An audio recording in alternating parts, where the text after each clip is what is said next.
interdisciplinario sobre violencia escolar, les da la cordial bienvenida a la doctora Emma León del GRIN. La doctora Emma León, su formación es licenciatura en psicología, tiene la especialidad y la maestría en psicología social también por la Facultad de Psicología de la UNAM, y tiene el doctorado por el Colegio de México. También ha sido reconocida 2 ocasiones con el reconocimiento al mérito universitario. Apaguen su celular por ahí. Favor de apagar celulares. Porque no es miembro. No, ya lo apagué. También le otorgaron el reconocimiento Sor Juana Inés de la Cruz. Su investigación es una trayectoria de investigación de más de 35 años en investigación, tanto en el Colegio de México, en la FAO, en el Centro de Estudios Sociales de la Universidad de Coimbra, Portugal, en el Núcleo de Estudios sobre Ciencia, Economía y Sociedad. Fue cofundadora de la Red de Estudios Epistemológicos en Ciencias Sociales de la Universidad Central de Venezuela. Pertenece a la Red Nacional de Investigadores en el Estudio Sociocultural de las Emociones, Universidad Jesuita de Guadalajara y Facultad de Estudios Superiores de Iztacala. Ha publicado 5 libros como autora única, 3 libros como coordinadora y editora, un libro en coautoría, y tiene más de 15 años de impartir docencia. No, mi amor, desde 1979. Soy de las viejitas, entré a la edad de ustedes en 1979. Voy a cumplir 40 años. Bueno, su currículum es demasiado amplio, estamos dando una muy breve sinopsis de su currículum, ella les va a platicar más, y le damos la palabra a la doctora Emma. Muchas gracias. Muchas gracias.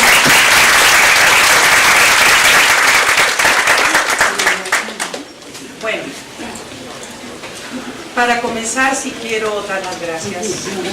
Me siento muy honrada de estar con ustedes en esta escuela. Estuve caminando, llegué media hora antes y estuve caminando por los pasillos, reconociendo el espacio donde ustedes trabajan, el espacio que han elegido ustedes para vivir, para formarse. Y fue muy grato para mí. Las gracias los quiero reconocer, sobre todo porque, bueno, desde hace muchos años estoy en el Centro Regional de Investigaciones Multidisciplinarias de la UNAM, que está allá en Morelos, y entonces un centro regional que, aunque venimos constantemente, somos pumas, ¿no? No tenemos el espacio maravilloso que tienen ustedes en centro. Entonces, y nos dedicamos a la investigación, entonces solamente venimos para cosas de posgrado o otras cosas. Entonces, les agradezco muchísimo que me reciban, que estén aquí atentos a escuchar. Le agradezco, por supuesto, a la maestra Nelia Tello, que es la coordinadora de este seminario universitario interdisciplinario sobre violencia escolar. Y también gracias a Lilia, que está por allá, Chávez, que estuvo muy atenta, muy coordinando también las gestiones para que yo pudiera estar aquí con ustedes. Yo quiero empezar a hablar un poco del marco que ha dado lugar a esto que ahora ya en el plano académico y analítico se llama el campo de estudios del otro. ¿Qué es lo que ha permitido? Porque el otro siempre ha existido, siempre hay gentes ajenas a nosotros, siempre hemos tenido dificultades. Y para relacionarnos, para convivir con la diversidad del mundo en todos sus órdenes. Y siempre ha habido, y en las ciencias sociales sobre todo, antropología y ciencias sociales, pues siempre ha habido marcos de referencia, teorías, etcétera, que han estado tratando de resolver estos grandes y de estudiar, comprender, buscar mecanismos de cómo se están construyendo ciertos fenómenos, sobre todo muy conflictivos, ¿no? Pero esto no es viejo, ¿sí? Pero lo que sucede es que cada vez más, y sobre todo lo voy a ir estructurando, me traje mi porque si no soy dispersa, ¿sí?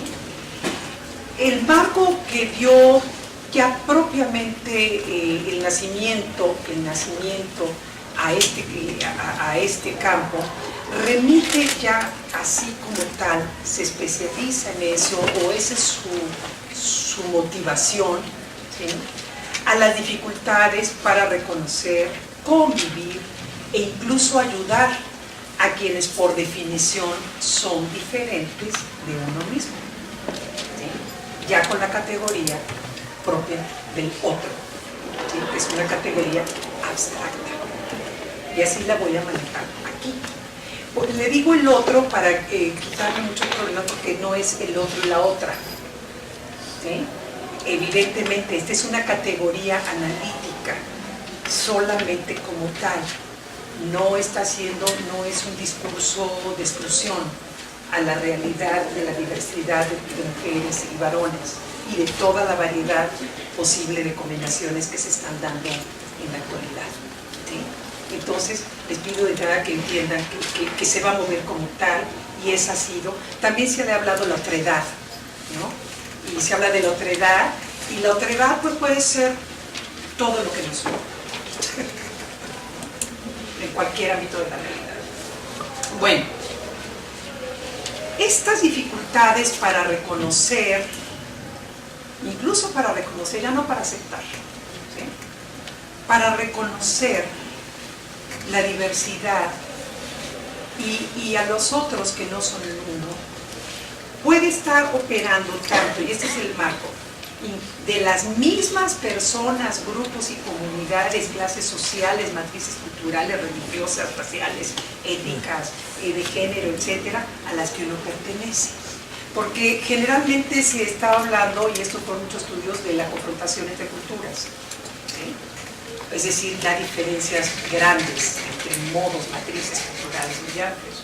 Pero lo cierto es que esta problemática, uno, está operando también dentro de las propias comunidades de referencia y de pertenencia, ¿sí? Dos, obviamente,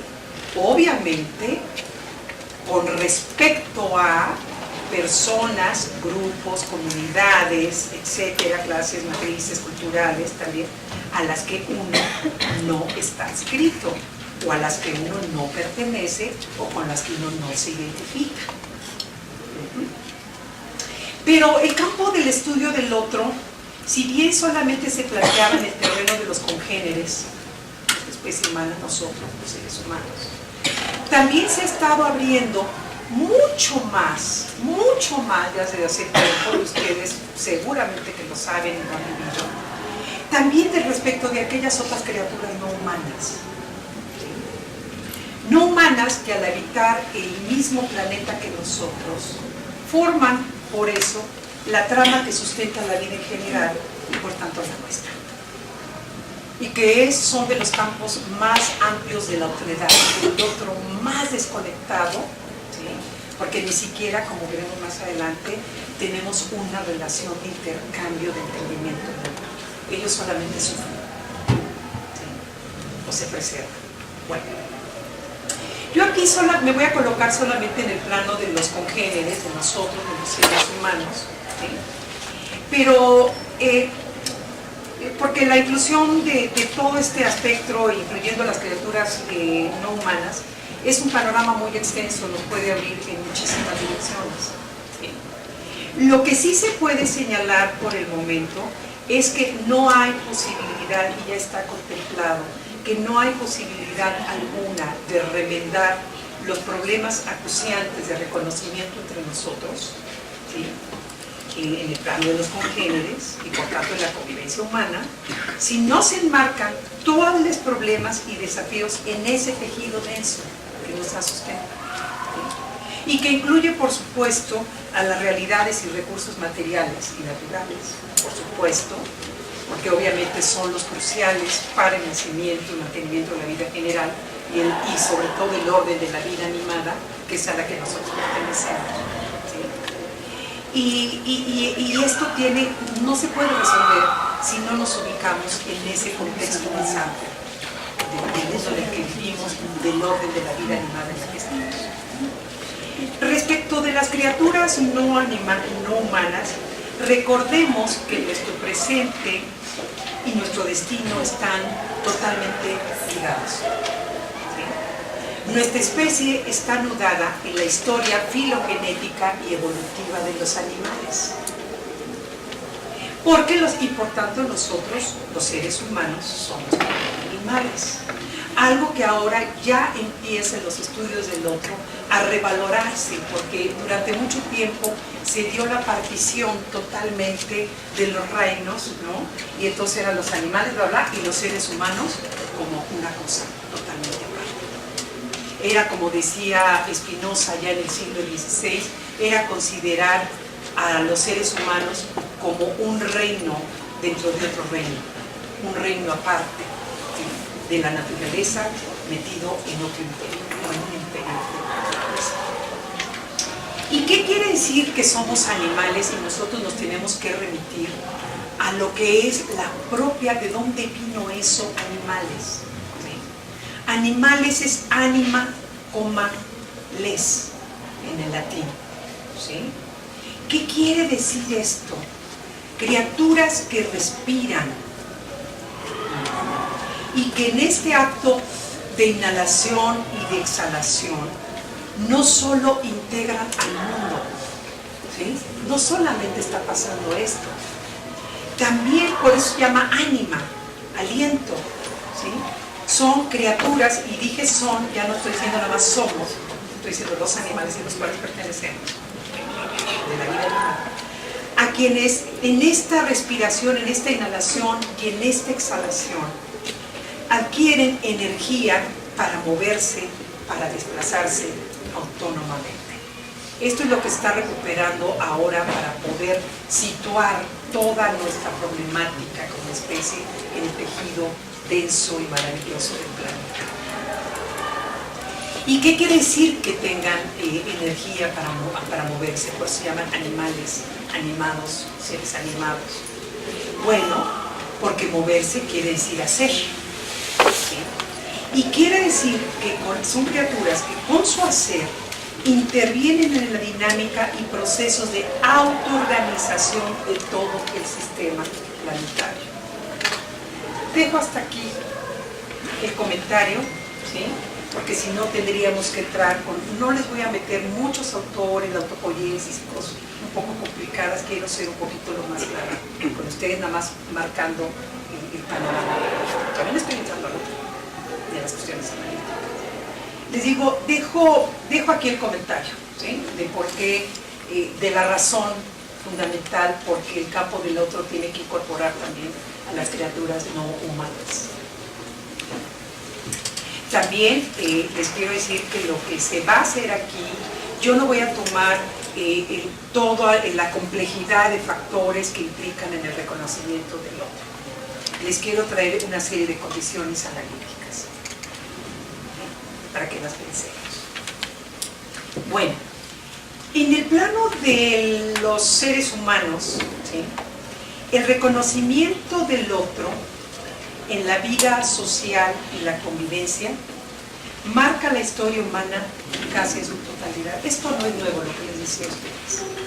A los que son adictos a la historia, a los que nos gusta y sabemos de dónde viene incluso México, nuestra cultura contemporánea, pero si nos abrimos a todo el espectro de los continentes y de las historias culturales, etcétera, de todos los habitantes del planeta, podemos ver que este problema está presente. Si bien los llamados lazos sociofílicos, ¿sí? De aceptación, de amistad, amor, solidaridad, están presentes en muchas formas de relación con los congéneres, sobre todo comenzando por aquellas formas que están señaladas por las formas de parentesco, de nuestros familiares, nuestros seres queridos, nuestros hermanos, madres, bla, bla, bla. ¿Sí? Y que esto, por cierto, es lo que se está manejando como esta aceptación, amistad, etcétera, es lo que gentes como Maturana, Humberto Maturana y Varela hablan de la biología del amor en un proceso bastante complejo para poder decir por qué el amor es la fuerza constitutiva biológica que nos permite vivir. Bueno, en este terreno, ciertamente los lazos sociofílicos aceptación, amistad, etc. Están presentes. Y no solamente desde que el Homo sapiens lo puso. ¿Sí? Nosotros sabemos que los animales también lo tienen. Los homínidos, etc. Siempre fueron caminando y tuvieron que tener lazos sociofílicos para poder sobrevivir y desarrollarse. Y sobre todo, estar evolutivamente hablando. Pero desde entonces, incluso previo a la historia de la humanidad, tiene la prehistoria, llamada prehistoria. Lo cierto es que generaciones del pasado y del presente han estado y están envueltas por la hostilidad, el rechazo, la expoliación y la violencia de todos tipos, pero de todos tipos, ¿sí? Que llega incluso hasta la aniquilación. Los grandes sistemas del mundo, las sociedades y las generaciones humanas se han conformado durante siglos y siglos con pogromos, blanqueos étnicos, etcétera, etcétera. Y esto quiere decir que son procesos que van respecto de toda persona, grupo o comunidad que dispara con su sola diferencia y modo de instalarse y hacer el mundo unos oscuros resortes que también tenemos en nuestra propia condición evolutiva y biológica. No somos tan libres en realidad. Les repito, ahorita no voy a meter con cuestiones sociales, ni factores económicos, ni históricos, ni nada por el estilo. Los quiero llevar a una cuestión totalmente analítica. ¿Y qué quiere decir los oscuros? ¿Cuáles son esos oscuros resortes? Los resortes del miedo. ¿Sí? Del miedo a lo novedoso, del miedo a lo familiar. Y estos oscuros resortes del miedo también están basados en la ignorancia, en la ansiedad y por supuesto son oscuros resortes que entran, que alimentan y están basados en los impulsos destructivos. Aquí puedo hacer una acotación. Evidentemente las neurociencias y las teorías evolutivas han estado planteando también estos problemas. ¿Sí? Y está claro que nosotros no somos el pináculo maravilloso de la vida que dejó atrás los instintos destructivos animales. Como sabemos bien todos, ¿sí? Nuestro cerebro, o si no lo sabemos, no es un solo cerebro, tenemos nosotros también toda una base, nació del primer cerebro reptiliano, que lo tenemos, el segundo, que es el mamífero, que dio lugar a las emociones y a los afectos, el reptiliano es el de la territorialidad, etcétera, etcétera, ¿sí? Y lo que nos caracterizó a nosotros fue el encéfalo, pero todos son tres sistemas que se están permeando, que están interactuando continuamente, ¿sí? Y que, como diría Edgar Morin, no hay nada en nuestro cerebro que pueda distinguir lo que hace uno y lo que hace el otro. No hay mecanismos mentales ni neurológicos que nos permitan a cada uno de nosotros distinguir entre la realidad y la fantasía, entre el delirio y la captación concreta de propiedades. Bueno, estos oscuros resortes que los tenemos muchas veces se enmascaran con justificaciones de protección. No, es que me estoy protegiendo territorialmente por lo que yo considero valioso, o de necesidades de empoderamiento. Es que estoy tan mal y estaba tan debilitado que ahora necesito recolocarme, y más en el mundo difícil en el que vivimos. Y entre otras cosas más. Porque ya decía un sociólogo, Norbert Lechner, y ya en 1900 y tantos, que fue después del golpe de Chile, ¿sí? Y que Chile estaba destrozado, había quedado todo peleado, etcétera, etcétera, que en sociedades donde todo el mundo quiere ser ganador, es difícil declararse o mostrarse vulnerable. Es totalmente torturante arriesgarse a la exclusión, a ser discriminado y muchas otras cosas más. Estos oscuros resortes, como sus justificaciones, son parte de nuestra propia condición humana. Pero también son reflejo de una indiferencia e insensibilidad social y culturalmente aprendida, cultivada, ¿sí?, cada vez más.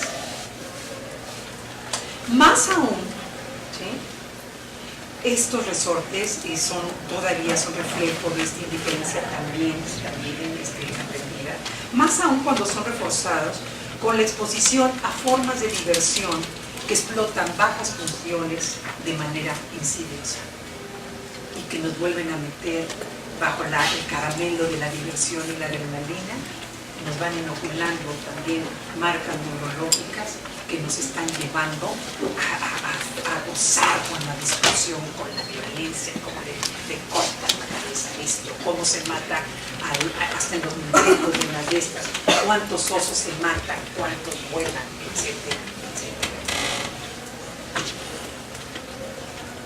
Esta insensibilidad ante la expresión de comportamientos de rechazo, beligerantes, violentos, etcétera, no solo se da en las personas y grupos que lo realizan, porque ese es otro mito de tantos partidos. También en los que atestiguan tales actos y se hacen cómplices o se sienten incapaces de hacer algo. Y muchas veces esto no es una cuestión de mala o buena voluntad, ¿sí?, ni de cobardía.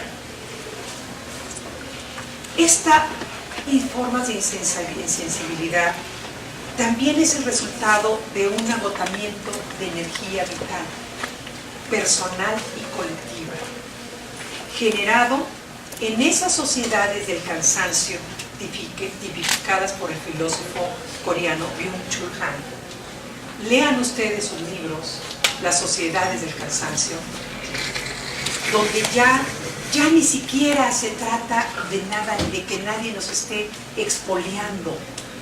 Ya va más allá. Somos nosotros mismos los que estamos con el virus de autoexpoliarnos, autoproducir, etcétera, etcétera. Nos estamos autoesclavizando nosotros mismos. ¿Por qué? Porque el que no se mueve es un fracasado. Porque el que no se mueve está muerto. Porque el que no se mueve no tiene futuro. Y además hay que moverse. Y él lo plantea, nosotros estamos entrando, por supuesto, México es uno de los países que está así, además agobiado con la pobreza y todo, pero él está reflejando también en las maravillosas sociedades orientales, coreanas, etcétera, donde las gentes, como los estudiantes, los trabajadores, duermen en sus mismas escuelas, en sus mismas fábricas, en sus mismas oficinas, en los gabinetes, y duermen sentados para estar las 24 horas adentro, produciendo. Bueno, este agotamiento de energía vital que es contemporáneo, sociedades del cansancio generalizadas, ¿sí?, es de tal magnitud, y esto lo estoy refiriendo a por qué a veces uno dice, ¿y por qué no hace nada? ¿Por qué son insensibles? ¿Por qué nada? Indiferentes.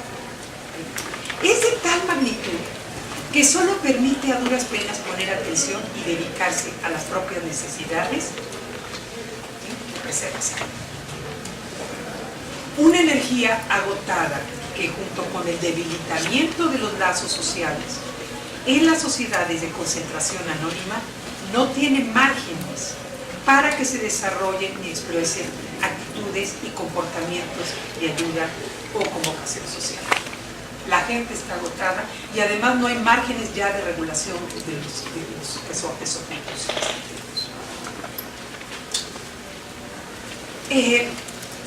Si bien, como he dicho aquí, esta es parte de una historia negra que marca los pasos de los seres humanos a lo largo de los tiempos, su metástasis creciente va carcomiendo hasta aquellos espacios y órdenes de la vida social que allende estaban protegidos, aunque fuera de manera insuficiente, con prácticas y principios vitales y éticos de convivencia y solidaridad, sobre todo respecto de aquellos congéneres que por la razón que sea están en condiciones de vulnerabilidad. Algo que en los últimos tiempos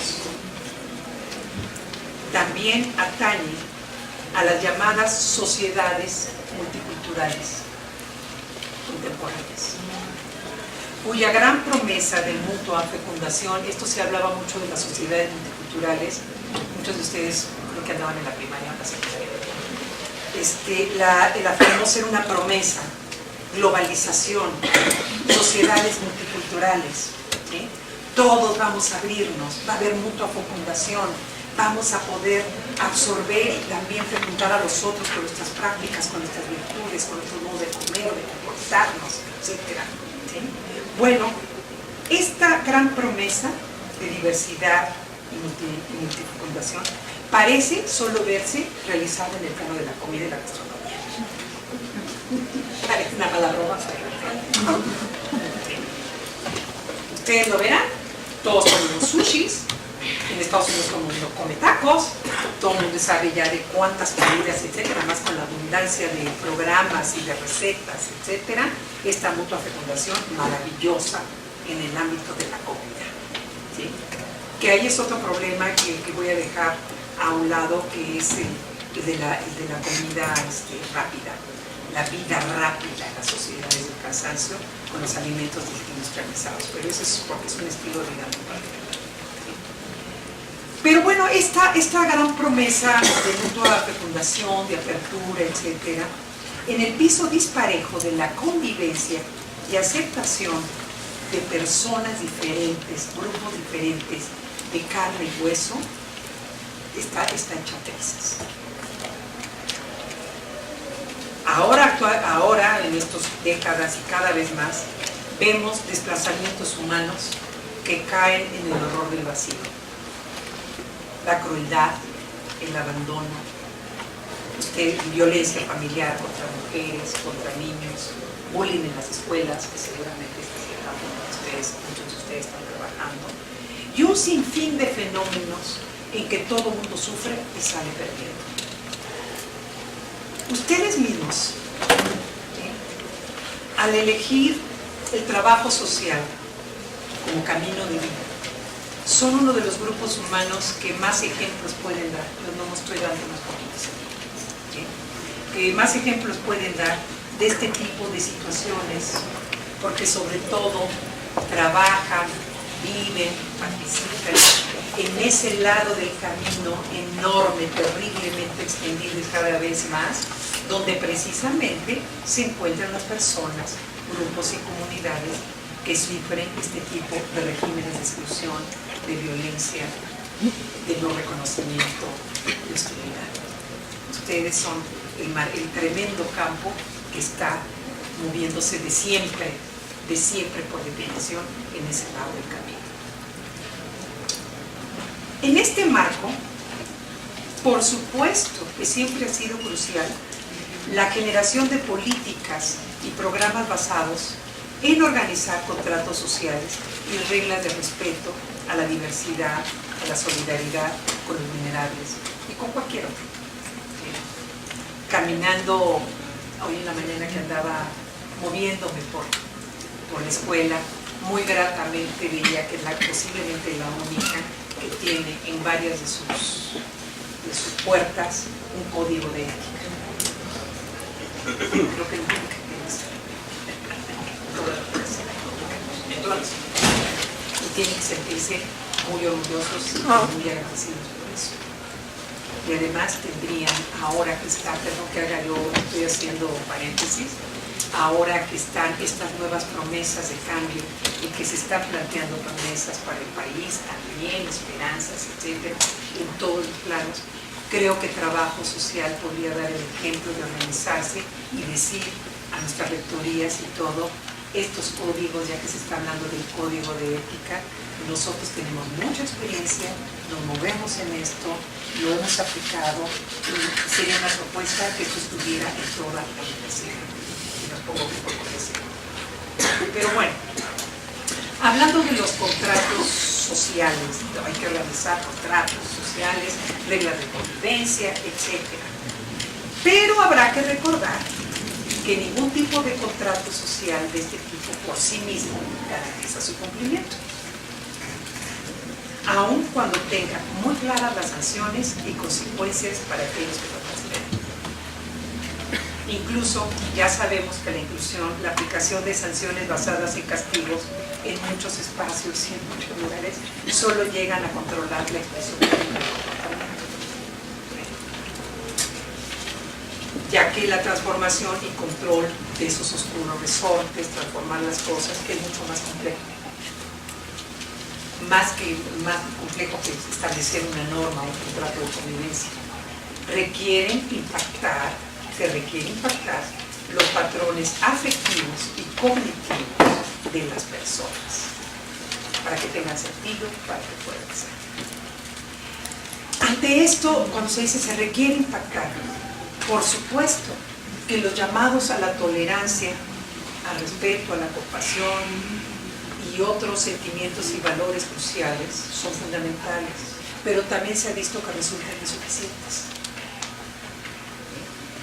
Porque la buena voluntad y el cultivo de sentimientos y virtudes sociales requieren ser practicados para que sean efectivos. No son cuestión de información de vida, requieren ser practicados. Y para ello, otra vez, se requiere que tengan sentido, que entren en la experiencia. Y que tiene que tener sentido para contrarrestar los miedos y las angustias de las personas, los sentires de agrado y de aversión a los que no me voy a meter mucho en ese campo ahorita, ¿no? Porque es toda una rama, que sienten ante la presencia y modos de ser de otros con los cuales no solamente son diferentes, con los que no se concuerdan. Bueno, en este terreno existe un caudal de propuestas y apuestas disciplinarias. Por supuesto, porque no todo es coloquial, no todo es de buena voluntad, no todo es de reglamentaciones. Pues es necesario que los valores, la vocación, la misma disposición social para encontrar salidas a este tipo de dificultades se apoyen cada vez más en fuertes cimientos cognitivos, metodológicos, analíticos en general. Porque es por ahí que terminamos muchas veces temporadas. Y porque los conocimientos hay que revisarlos, las fundamentaciones hay que revisarlas. Están sujetas a transformación. Muchos de los marcos de fundamentación cognitiva que sirvieron durante prácticamente 3 siglos están haciendo agua actualmente. Ya no es posible sostenerlos tanto. ¿Sí? Pongo un ejemplo central porque seguramente es muy querido por ustedes. Y muy bien. Y que no quiere decir que no esté de acuerdo. ¿Okay? Les dije, esto es una cuestión analítica. La empatía. Concepto, palabra, que a veces se llega a confundir con tener consideración por el otro. ¿Okay? Pero que en términos ya de sus significados más primarios, ¿no? Es ponerse en los zapatos del otro. Esta ha sido una herramienta, no solamente un sentir, algo que decimos, una propuesta, está basada en una fundamentación cognitiva muy particular, ¿sí?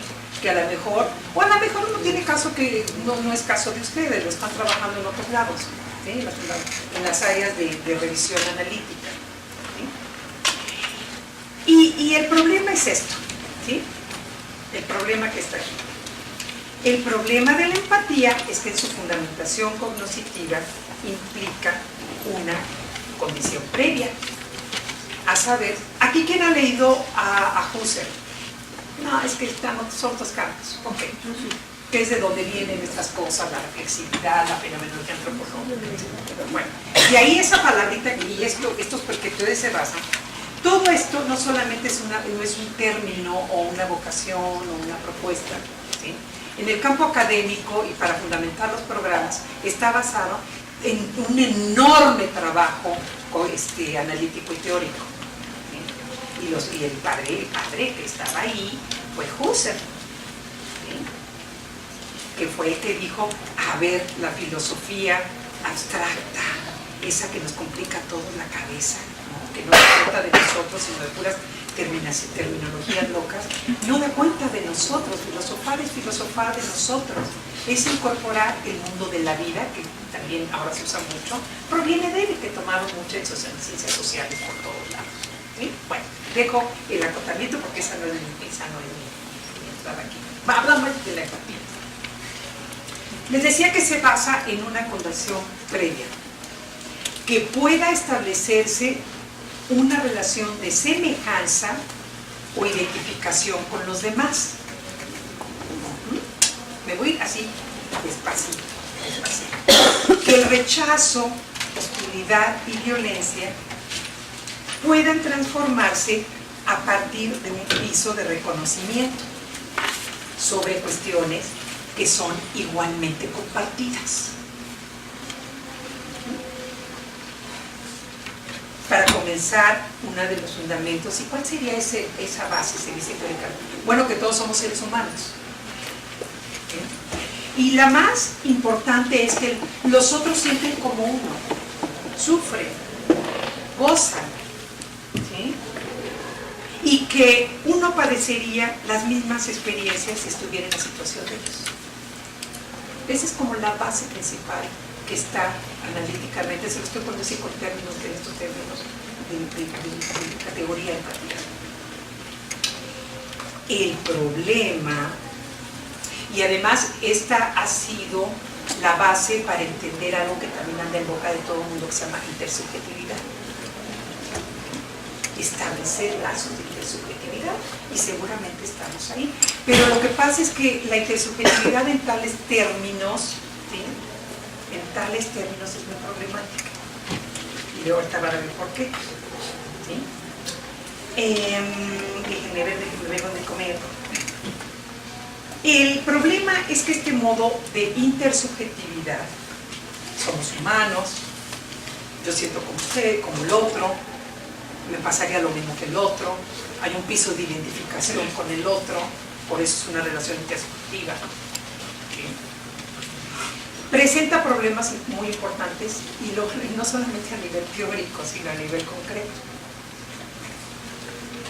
Porque solo puede operar el criterio de semejanza y de identificación precisamente con aquellos con los que uno puede, con los quienes pueden establecer marcos de identificación compartidos. No sé si la están viendo. Que haya un nosotros. ¿Sí? Que haya una especie de identificación en sentidos, percepciones, cogniciones, etcétera, etcétera, que haya un nosotros. ¿Sí? Lo que les quiero decir, por eso les resultó tan extraño, es que es tautológico. ¿Sí? Para identificarse con los otros, hay que estar identificados con ellos de alguna manera. No sé si se van dando cuenta por dónde yo voy.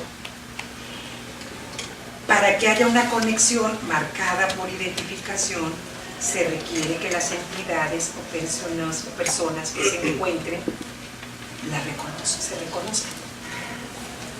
¿Sí? Ok.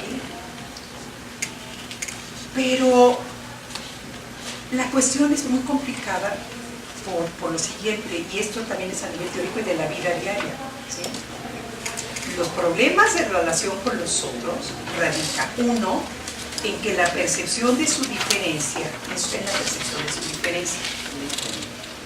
Y esa es la problemática que está siempre en la falta de reconocimiento, etcétera, es diferente, anormal, no familiar, no está dentro de los patrones establecidos.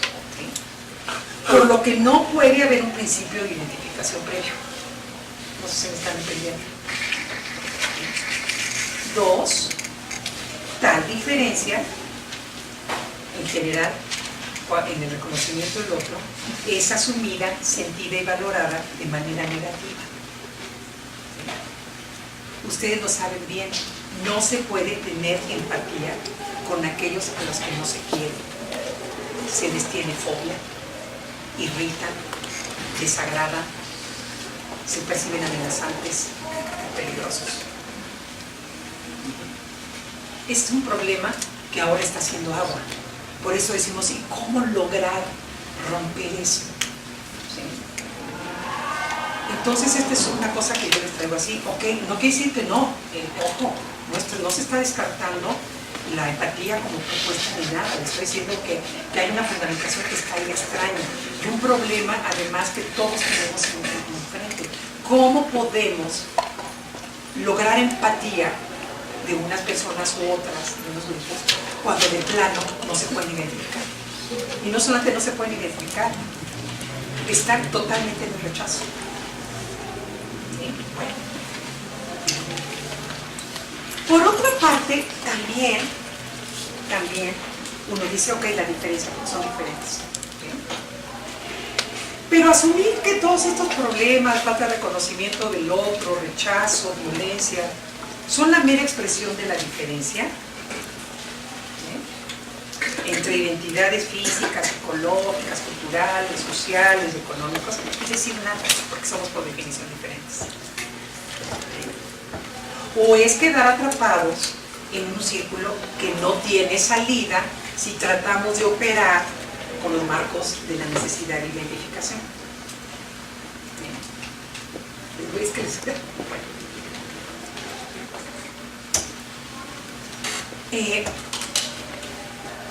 O implique que no tomar en cuenta, además, que las cosas que se asumen y percibe una persona que caracterizan a otra, o un grupo, una comunidad, categoría, no son propiedades sustanciales. Lo que ustedes ven de mí no son mis propiedades esenciales o reales, ¿sí? Son resultados de procesos de elaboración. Ajá. Que cada uno hace del otro a partir de su propio marco cognitivo de valores y sentires. ¿Sí? Cada quien está ahí, con su propio repertorio sensomotor, con todas sus cosas. Me dicen cuando le pare, porque apenas estoy entrando. Ya, a las 12, me voy más rapidito. Porque voy en las 5, que son 12 cosas. Toda esta situación ha llevado a retomar un ángulo de lectura distinto de las cosas, de la propia empatía, de los procesos de identificación, de cómo entrarle a eso. Y han entrado toda clase de disciplinas. Esto no es nuevo, la filosofía antropológica, la fenomenología, ya tenía 3 siglos hablando de esto. Está entrando la etología, que es el comportamiento humano, las neurociencias, etcétera, etcétera. ¿Sí? La psicología, por supuesto. Todos los campos están tratando de trabajar en el asunto porque la situación ya es insoportable.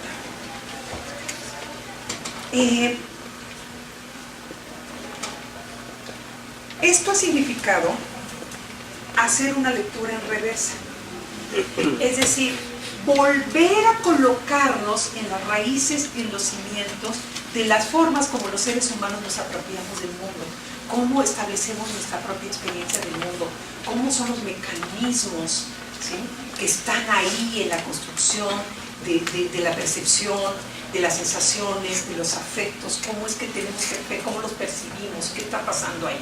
Se ha tenido que ir hacia atrás, ¿sí?, volver a recorrer el camino y volverlos a traer esos mecanismos, muchos ya estudiados, a flote. Bueno, y esto ha implicado ver cómo se configura la propia experiencia y de aquellas criaturas humanas, y casi digo inhumanas, con las que uno está entrando en contacto y con las que uno se está apropiando. Porque la apropiación es eso, es un proceso de elaboración de las cosas, de las realidades, etc. Y este es lo que ha formado el campo de estudios de la otredad, o construcción del otro. Al respecto, solamente les voy a traer 3 cosas, porque el campo es muy extenso, cada cosa requiere una exposición por sí misma. ¿Sí? Les voy a traer solamente unas 3 alcances analíticos muy generales, espero que sean claros, ¿sí?, muy sumarios, y espero, porque no es el otro, la alteridad, cómo se arma el juego, tiene una serie de inversiones y de cosas estructurales que son complicadas. El otro, Mar, ¿qué pasó? La premisa fundamental, ¿sí?, que está fundamentando esto que llamamos la lógica de construcción del otro, descansa en algo, les vuelvo a decir, en un hecho incontrovertible, en una evidencia de la más común de las comunes, ¿sí? No hay ninguna realidad o congénere que sea idéntico, nada más, ya es lo más evidente, ¿sí? Ciertamente todos venimos de una trayectoria filogenética, todos somos seres humanos, somos una especie encefalizada, tenemos en común los mismos dispositivos y repertorios sensomotores, diseños anatómicos corpóreos correspondientes a nuestra propia especie, ¿sí? Pero cada ser humano es único, irrepetible, biológica, mental, psicológica, histórica y socialmente. Esta es una premisa de los más comunes de los centros comunes, ¿sí? Esta unicidad, esta cosa única, ¿sí? Esta singularidad es radical de cada realidad de cada ser humano.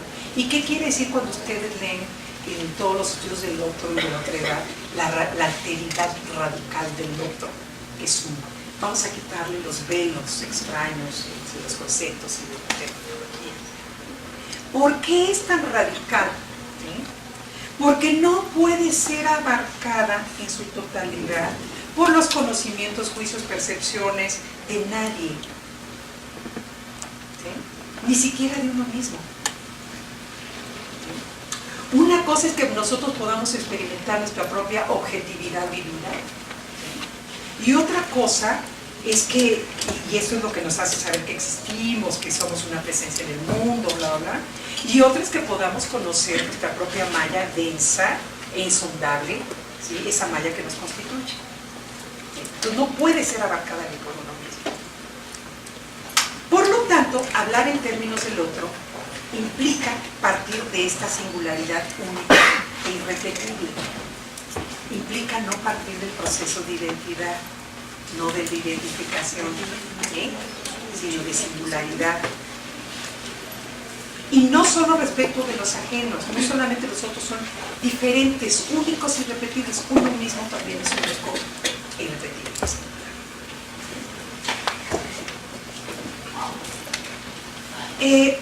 Esto implica entrarle a dos cuestiones. Ya voy avanzando mejor para no quemar, para que podamos hablar. Primera, ¿qué significa que somos? ¿Somos únicos y irrepetibles? Sí, únicos, pero no estamos desconectados. El problema es cómo se da la conexión. El problema ¿es posible? ¿Sí? Porque siempre el proceso de identificación era el que se estaba tomando como la base. ¿Sí? Si no nos identificamos, no es posible la comunicación, no es posible la intersubjetividad, no es posible el mundo, la convivencia, etc. ¿Sí?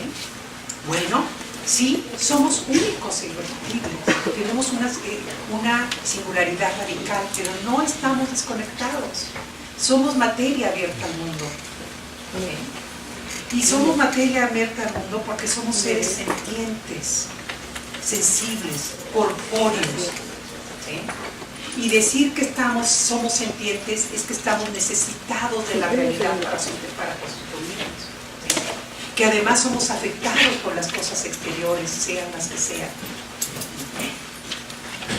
Bueno, y estas son experiencias primarias, no primarias, no reflexivas ni conceptuales, por eso se les llama, son sentientes, son vivenciales. ¿Sí?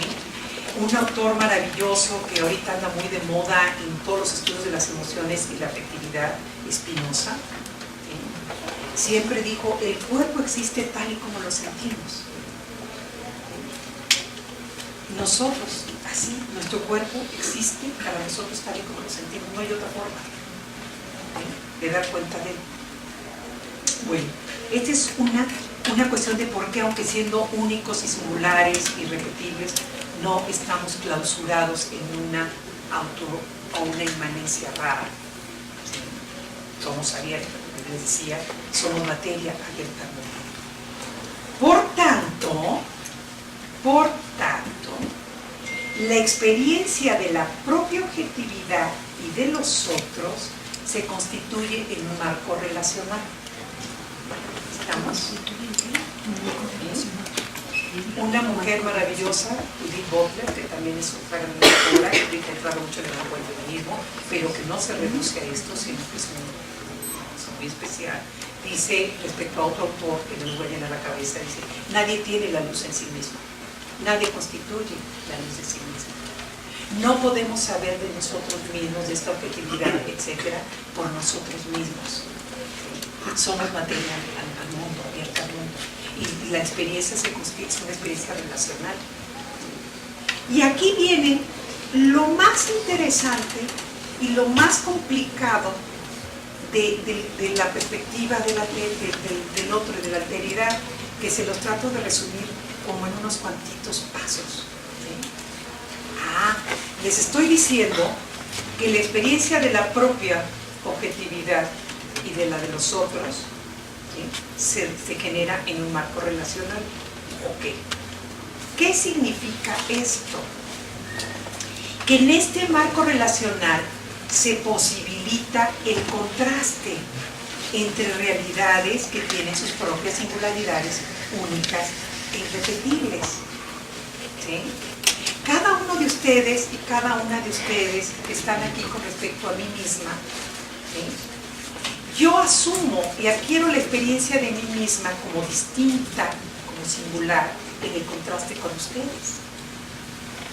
No me puedo contrastar conmigo misma. ¿Sí? No sé si me estoy dando a entender.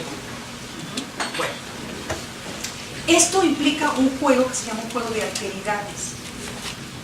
Muchas veces en los escritos se dice alteridad su significado es otro. No, alteridad quiere decir alternancia. ¿Sí? Es decir, un juego donde cada uno adopta la condición de ser uno para el otro. Me voy despacio. Ustedes para mí son otro. ¿Sí? Y yo para ustedes soy otro. ¿Sí? Es una alternancia. Perdón. Y en esa relación, yo lo que cada quien se asume en sí mismo para sí mismo. Yo soy yo misma, única y repetible, tengo mi misma. Y tú eres otra. Pero para ti es igual. ¿Sí? En este juego de contrastes es lo que se está diciendo, es donde vienen estas alternancias, donde se revela la propia experiencia de uno. No somos Dios que estamos por ahí flotando, quién sabe dónde, y que no tenemos necesidad de nada. Tenemos que movernos relacionalmente para dar cuenta de nuestra propia existencia. Y esto implica un juego relacional, un juego de alteridades, donde cada quien se asume como una realidad distinta a la otra. Se los voy parafraseando y parafraseando. ¿Qué quiere decir esto? Fíjense. Quiere decir que si bien, por supuesto, cada uno construye al otro de acuerdo a su propia experiencia y marcos de referencia, valores, etcétera, etcétera, no es mi subjetividad la que está comenzando, no es el punto de partida. Si estoy hablando de contraste, ¿contra qué se contrasta? Contra otro. El otro es el disparador. ¿Sí? Y esta condición de ser, es el disparador de los procesos sentientes y subjetivos de cada quien, ¿sí?, que hacen saber de la propia identidad y de su carácter único y distintivo. ¿Sí la vamos? Esto que parece un galimatías conceptual tiene importantísimas y cruciales implicaciones para la vida humana y para la vida de todo. Necesitamos de los otros, así, primariamente, hasta de la manera más primaria. Necesitamos de los otros para poder configurar nuestra propia condición humana.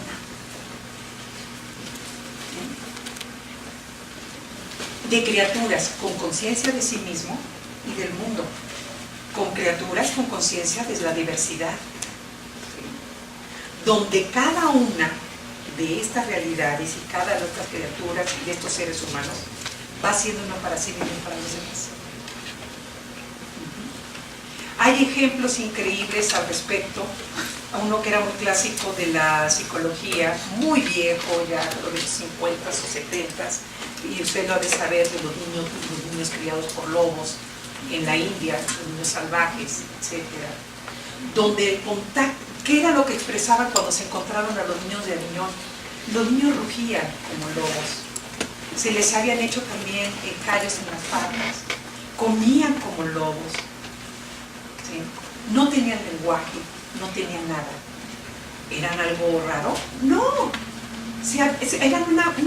Eran criaturas que se habían abierto y se habían tenido sus marcos de contraste, de relación y de conciencia con los lobos. ¿Sí me están entendiendo?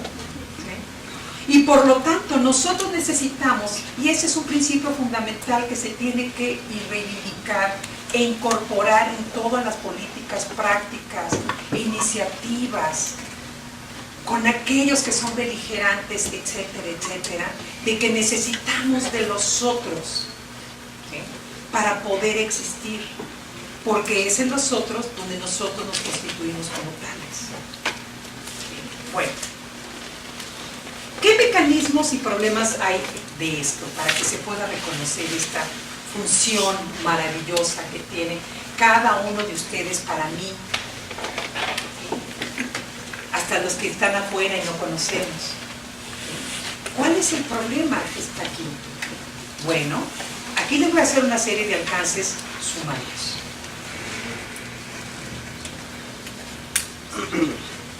Ya les decía al principio que la conciencia y percepción del otro no implica que se esté captando las propiedades reales de nadie. Son actos de elaboración, ¿sale?